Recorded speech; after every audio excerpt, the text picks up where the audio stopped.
I never used to check my wife's suitcase. After 8 years of marriage, trust meant leaving zippers closed and questions unasked.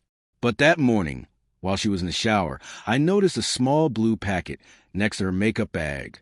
Birth control pills. The sight hit me like static before a storm. We hadn't been intimate in months.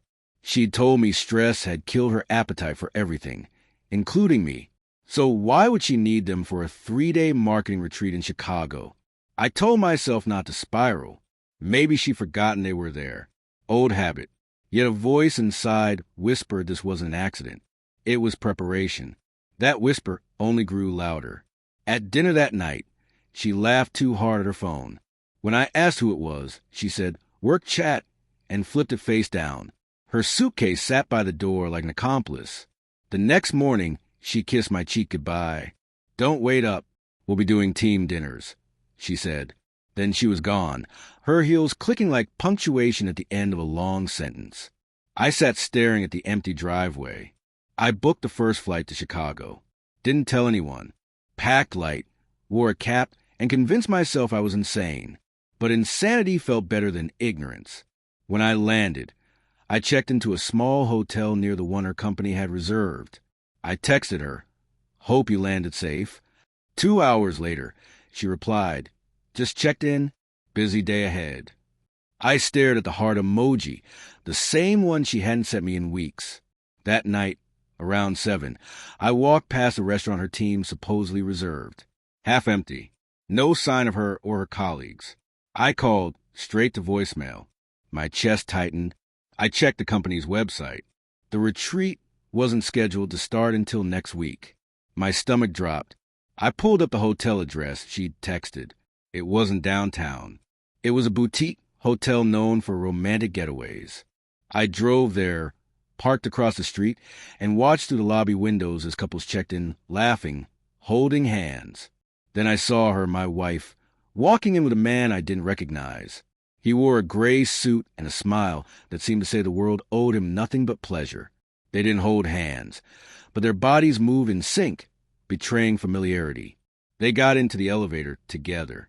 She leaned in, whispered something, and he laughed. Doors closed. I don't remember breathing. I walked into the lobby, pretending to scroll my phone. My reflection looked like someone else. Someone emptied out. I waited 10 minutes, then asked the front desk for a room on the same floor. Cash. No questions. The hallway smelled of cologne and carpet cleaner. Their door was cracked just enough for a sliver of light to fall across the floor. Faint music, laughter, the pop of a cork. My heartbeat drowned everything else. I wanted to burst and scream, demand answers. But the colder part of me wanted proof. I pulled out my phone, recorded the room number, the voices, the evidence, then left. Downstairs. I sat in the car, watching the window until the light went out. That was the moment something inside me turned off, too. The next morning, she texted, "Good morning, baby. Meetings all day. Miss you." I replied, "Hope it's productive." Then I checked out, caught the next flight home, and waited. She returned 2 days later, smelling of hotel soap and lies. She hugged me too tight, like guilt trying to masquerade as affection. "How was the trip?" I asked. "Exhausting," she said. "Quiet," I replied. She smiled. "You didn't get into trouble while I was gone, did you?" I laughed. "Not yet." That night, I laid the printed hotel invoice on her pillow. Her name, her signature, her romantic package. She froze in the doorway. "Daniel," she whispered. I didn't raise my voice. "You forgot to hide your receipt." She tried to speak, but tears came first. It was a mistake. I cut her off. "You needed birth control for your mistake." She sobbed, loud, ugly, broken. The sound didn't move me. For years, I'd beg her to talk to me, to fix what was dying between us. She waited until there was nothing left to betray. I told her I'd already emailed our lawyer. The papers would arrive in the morning. She collapsed onto the bed, clutching the receipt like it could rewrite history. I walked out. The night was quiet. The same street where we bought our first house felt foreign. Every memory had new colors. gray where there was once gold. At the airport, I didn't cry. I just watched planes rise into the dark sky and thought about how trust doesn't shatter all at once. It erodes, one lie at a time, until the truth finally has room to breathe.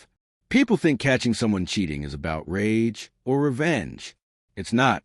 It's about clarity, the cruel kind that frees you. She once said she took those pills to keep her life balanced. Turns out, they just reminded her of everything she didn't want to feel.